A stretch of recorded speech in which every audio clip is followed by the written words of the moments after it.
অন্যদিকে হাসপাতালগুলির পরিষেবা নিয়ে বৈঠক নবান্নে। বিভিন্ন জেলার ডেঙ্গি পরিস্থিতি নিয়ে বৈঠক ডাকলেন রাজ্যের মুখ্য সচিব মনোজ পান্থ। বিকেলে জেলা শাসকদের নিয়ে ভার্চুয়াল বৈঠক করবেন তিনি। বৈঠকে থাকবেন স্বাস্থ্য দপ্তরের উচ্চ পর্যায়ের আধিকারিকেরাও। আপনাদের জানিয়ে রাখি, রাজ্যের মুখ্য সচিব মনোজ পান্থ তিনি একটি বৈঠক ডেকেছেন যে জেলায় জেলায় যে হাসপাতালগুলি রয়েছে সেইগুলিতে যে ডেঙ্গির প্রকোপ, সেই ডেঙ্গির প্রকোপ নিয়েই কথা হবে, ডেঙ্গি পরিস্থিতি নিয়ে সেই বৈঠকে কথা হবে। বিভিন্ন জেলার ডেঙ্গি পরিস্থিতি নিয়ে বৈঠক ডেকেছেন রাজ্যের মুখ্য সচিব মনোজ পান্থ। বিকেলে জেলা শাসকদের নিয়ে ভার্চুয়াল বৈঠক রয়েছে। আরও বিস্তারিত জানবো, আমাদের সঙ্গে রয়েছেন আমাদের বিশেষ প্রতিনিধি দীপ্তিমান ভট্টাচার্য। দীপ্তিমান, ঠিক কি জানতে পারছো ডেঙ্গি নিয়ে জেলার হাসপাতালের যে বৈঠক রয়েছে, মুখ্য সচিব সেই বৈঠক ডেকেছেন? একেবারে আজকে বিকেল 5টার সময় কিন্তু এই বৈঠক ডাকা হয়েছে। সেখানে প্রত্যেকটি জেলার জেলা শাসকদের থাকতে বলা হয়েছে এবং স্বাস্থ্য দপ্তরের শীর্ষ আধিকারিকদেরও এই বৈঠকে থাকতে বলা হয়েছে। মূলত এই পরিস্থিতিতে যেখানে জুনিয়র ডাক্তাররা একদিকে যেরকম তারা কর্মবিরতিতে রয়েছেন, ঠিক তার পাশাপাশি কিভাবে এই সিচুয়েশনে মোকাবিলা করা যায়, কারণ জলপাইগুড়ি সহ কয়েকটি জেলায় কিন্তু ডেঙ্গির প্রকোপ একটু ধীরে ধীরে বাড়ছে। সেক্ষেত্রে এইটাকে কি করে কন্ট্রোল করা যায়, কি কি পরিস্থিতি নেওয়া যায়, কি কি পরিস্থিতিতে কিভাবে এগুলো পারে, কি কি স্ট্যান্ডার্ড ওপিডি দেওয়া যেতে পারে এবং সেখানে কি কি মেনটেন করা হতে পারে, সেই সব বিষয়গুলো নিয়ে কিন্তু আজকে আলোচনা হবে এবং তারপর সেই বিষয়ে নির্দেশিকা দেওয়া হবে। সুতরাং আজকের বিকালের 5টার বৈঠকটা খুবই গুরুত্বপূর্ণ বলে মনে করা হচ্ছে। বেশ, অনেক ধন্যবাদ দীপ্তিমান তোমাকে। আমাদের সঙ্গে ছিলেন আমাদের বিশেষ প্রতিনিধি দীপ্তিমান ভট্টাচার্য।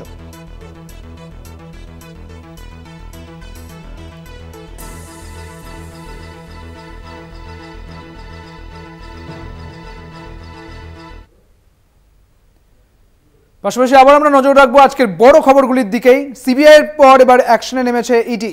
স্ক্যানারে রয়েছেন সন্দীপ ঘোষ, সন্দীপ ঘনিষ্ঠ আরও বেশ কয়েকজন, যেমন প্রসূন চট্টোপাধ্যায় রয়েছেন, বিপ্লব সিং রয়েছেন এবং অন্যদিকে আরও বেশ কয়েকজন যাদের নাম উঠে আসছে, কৌশিক কোলে রয়েছেন। এবং সিবিআইয়ের পর অ্যাকশনে ইডি। স্ক্যানারে সন্দীপ এবং সন্দীপ ঘনিষ্ঠরা আরজিকরের আর্থিক দুর্নীতি মামলায় সিবিআই হেফাজতে। আরজিকরের প্রাক্তন অধ্যক্ষ 8 দিনের হেফাজতে রয়েছেন সন্দীপ ঘোষ। সকাল থেকে সন্দীপ ঘনিষ্ঠদের বাড়িতে একের পর এক ইডির তল্লাশির অভিযানের খবর উঠে আসছে।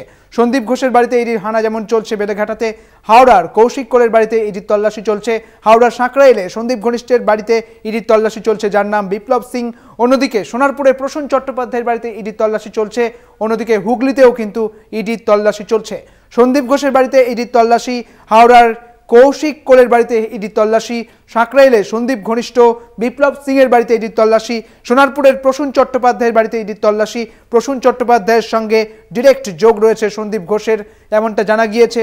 পাশাপাশি বিপ্লব ঘনিষ্ঠ, তার বিরুদ্ধে ইডির তল্লাশি রয়েছে এবং তার বিরুদ্ধেও যোগাযোগ রয়েছে এই বিপ্লব সিং এর সঙ্গে কৌশিক কোলের, যিনি বিপ্লব সিং এর হিসেব রক্ষক বলে জানা যাচ্ছে। হাওড়ায় কৌশিক কোলের বাড়িতে যেমন ইডির তল্লাশি চলছে, হাওড়ার সাঁকরাইলে সন্দীপ ঘনিষ্ঠ বিপ্লব সিং এর বাড়িতেও কিন্তু ইডির তল্লাশি চলছে। অর্থাৎ 4 জায়গার ছবিটা দেখাচ্ছি, 4 জনের সঙ্গে 4 জনের যোগ রয়েছে। তবে ঠিক এই 4 জনের মধ্যে 2-2 অর্থাৎ 2-4 করার চেষ্টা করছেন কি ইডির আধিকারিকেরা, তা কি করা যাবে, কোনো তথ্য কি পাওয়া যাবে, সেদিকেই কিন্তু আমাদের নজর রয়েছে। 7 সকালে 4 জায়গায় এই ইডির তল্লাশির ছবি।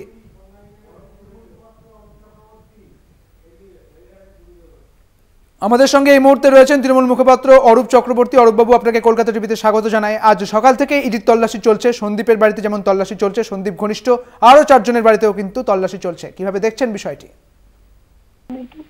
সন্দীপ ঘোষ দুর্নীতি করে থাকলে সেটা তদন্ত ED, CBI, FBI, NATO, USSR বাহিনী, রাশিয়ান বাহিনী, ইউক্রেন বাহিনী, যে খুশি আসুক।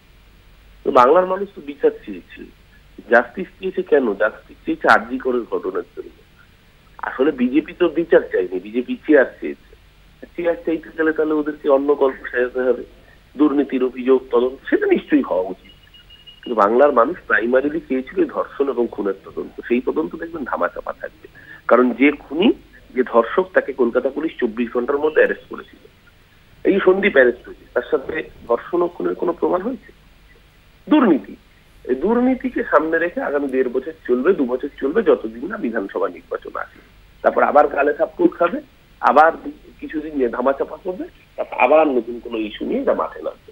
আসলে জাস্টিস, ন্যায় বিচারের জন্য যে লড়াই, সেই লড়াইটা এতে কোথাও পেছনের সারিতে চলে যাচ্ছে, রাজনীতির সামনে এগিয়ে আসছে। আমরা জানতাম এটাই হবে, তাই আমরা বারবার বলেছিলাম এমন আইন করা হোক 15 দিনের মধ্যে বাধ্য হবে ফাইনাল চার্জশিট দিতে, যাতে ধর্ষকের ফাঁসি হয়। এরা সেই দিকে ইন্টারেস্টেড নয়, এরা রাজনীতিতে ইন্টারেস্টেড, তাই হচ্ছে।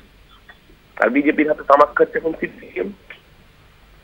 বেশ, অনেক ধন্যবাদ আপনাকে। আমাদের সঙ্গে ছিলেন তৃণমূলের মুখপাত্র অরূপ চক্রবর্তী। আপনাদের জানিয়ে রাখি, সন্দীপ ঘোষের পাশাপাশি সন্দীপ ঘোষের 4 জায়গায়, সন্দীপ ঘোষ ঘনিষ্ঠ 4 জায়গাতেই কিন্তু এই ইডির তল্লাশি চলছে। অর্থাৎ সন্দীপ ঘোষ ঘনিষ্ঠ 4 জনের বাড়িতেই কিন্তু ইডির তল্লাশি চলছে। প্রসূন চট্টোপাধ্যায়ের বাড়িতে তল্লাশি চলছে, বিপ্লব সিংয়ের বাড়িতে তল্লাশি চলছে, বিপ্লব সিংয়ের ঘনিষ্ঠ কৌশিক কোলের বাড়িতে তল্লাশি চলছে।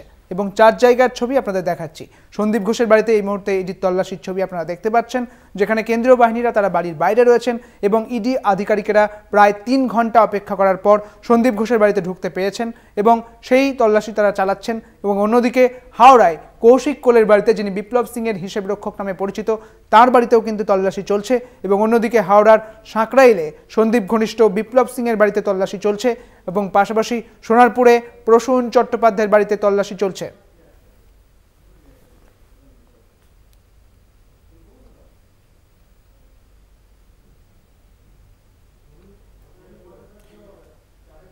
আমাদের সঙ্গে রয়েছেন বিজেপি নেতা শ্রমিক ভট্টাচার্য। শ্রমিকবাবু, কলকাতা টিভিতে আপনাকে স্বাগত জানাই। তৃণমূল যেটা বলছে যে এই যে আজকে যখন ইডি তল্লাশি চলছে, সেই তল্লাশির পরিপ্রেক্ষিতে তৃণমূলের পক্ষ থেকে বলা হচ্ছে যে মূল বিষয়টি থেকে মোড় ঘুরিয়ে দেওয়ার চেষ্টা চলছে। কিভাবে দেখবেন বিষয়টিকে? তৃণমূল খুব একটা ভুল কথা বলছে না। মূল বিষয়টি থেকে আমরা ঘুরিয়ে দেওয়ার চেষ্টা করছি এবং মানুষের সেই চেষ্টাই করছে। তৃণমূলের অ্যাপ্রিহেনশন একদম ঠিক, কারণ আমরা বিশ্বাস করি সঞ্জীব ঘোষের পক্ষে এত বড় একটা প্রাতিষ্ঠানিক লুট, দুর্নীতি, স্বেচ্ছাচারকে টেনে নেওয়া সম্ভব ছিল না। এটা প্রাতিষ্ঠানিক দুর্নীতি, প্রাতিষ্ঠানিক লুট, প্রাতিষ্ঠানিক নির্দেশের আজকে মেয়েটিকে খুন হতে হয়েছে। যদি ওখানে কোনো পুরুষ থাকতো সেও খুন হতো, জেনে ফেললে প্রতিবাদ করলে খুন হতো। যেহেতু মহিলা উপরই পাওনা হিসেবে সে একটা ধর্ষণ হয়েছে মৃত্যুর আগে, তার বাবাকে অন্ধকারে রেখে তাকে দাহ তাড়াতাড়ি সম্পূর্ণ করে দেওয়া হয়েছে। ওখানকার স্থানীয় স্টেটমেন্ট আছে সেটাই, যে অন্য লাশের থেকে আগে একে নিয়ে যাওয়া হলো। বাবা মেয়ের মৃত্যুর শেষ সংস্কারের টাকাটুকু পর্যন্ত দিতে পারলেন না, কে দিয়ে চলে গেল সেটা এখনো অজানা। তো এত বড় জনসেবা করতে যারা এগিয়ে এসেছিলেন তারা কারা, এটা তো মানুষ বুঝতে পারছে। আর আমাদের লক্ষ্য তো চেয়ার, খালি চেয়ার। দফা 1, দাবি 1, মুখ্যমন্ত্রীর পদত্যাগ। মুখ্যমন্ত্রীকে ওই চেয়ারে বসিয়ে রেখে কোনো নিরপেক্ষ তদন্ত বা পশ্চিমবঙ্গের এই সার্বিক অনিয়মের কোনো পরিবর্তন করা সম্ভব না। সেই জন্য ওরা যেটা বলছেন তাদের বক্তব্যকে আমরা স্বাগত জানাচ্ছি। আমাদের লক্ষ্য হচ্ছে যে কে করলো না, কারা করালো। বেশ, অনেক ধন্যবাদ আপনাকে। আমাদের সঙ্গে ছিলেন বিজেপি নেতা শ্রমিক ভট্টাচার্য।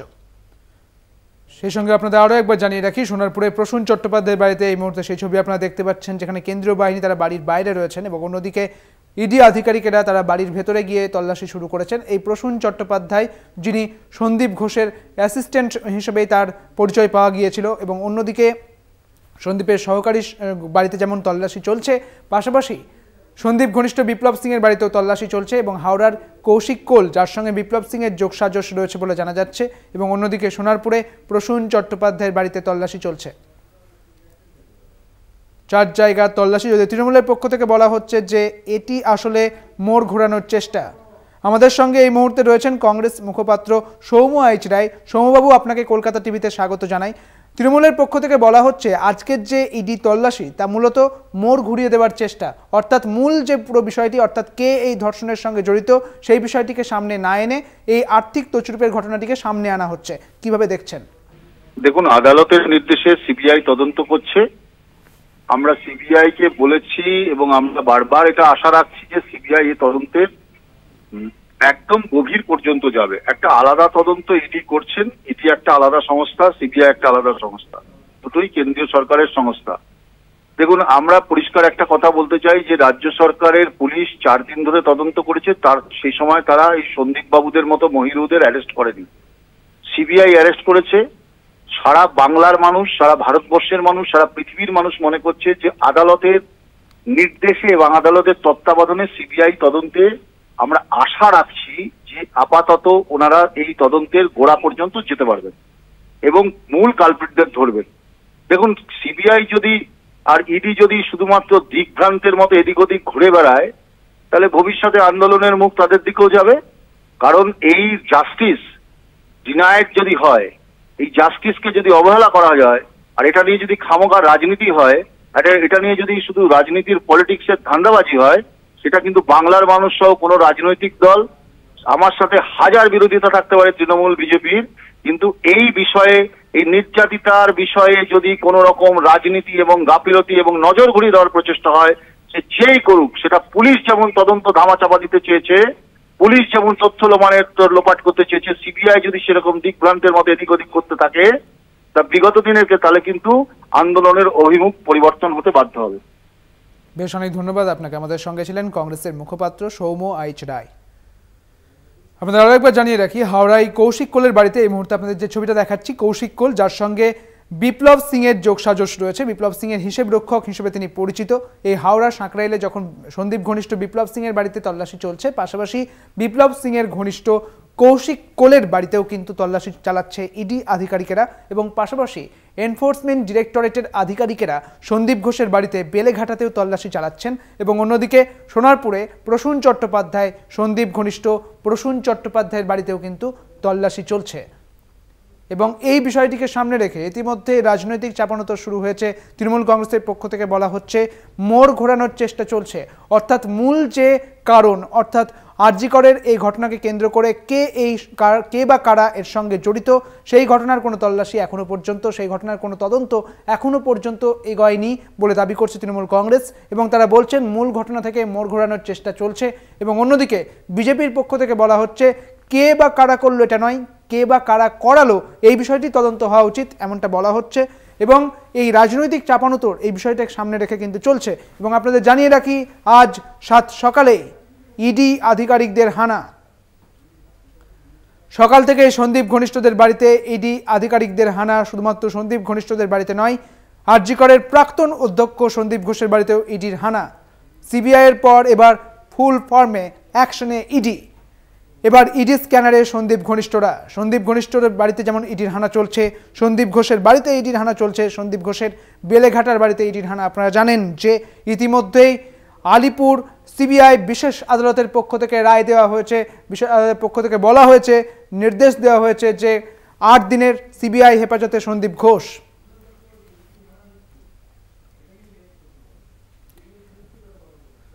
আমাদের সঙ্গে রয়েছেন সিপিএম নেতা সুজন চক্রবর্তী। সুজনবাবু, আপনাকে কলকাতা টিভিতে স্বাগত জানাই।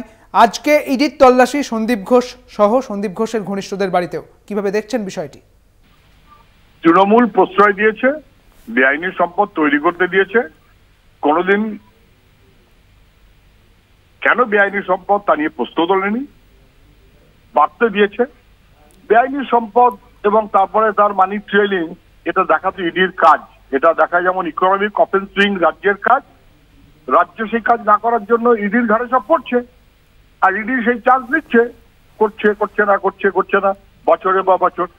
আমি তো আজ সংবাদ মাধ্যমে দেখছি সন্দীপ ঘোষ তার নাকি এই ক্যানিং এর মধ্যে নারায়ণপুর বলে একটা জায়গা, নাকি কি একটা জায়গা, সেখানে কি বিশাল বাংলো। কোথা থেকে হয় এসব? তৃণমূলের নেতা হলেই বাংলো হবে, পয়সা হবে, বেআইনি সম্পদ হবে, তারপরে তারা লম্বা চওড়া কথা বলবে, তারপরে তারা কলেজে অসভ্যতা করবে। চলে কখনো? চলতে পারে না। অনেক ধন্যবাদ আপনাকে। আমাদের সঙ্গে ছিলেন বাম নেতা সুজন চক্রবর্তী।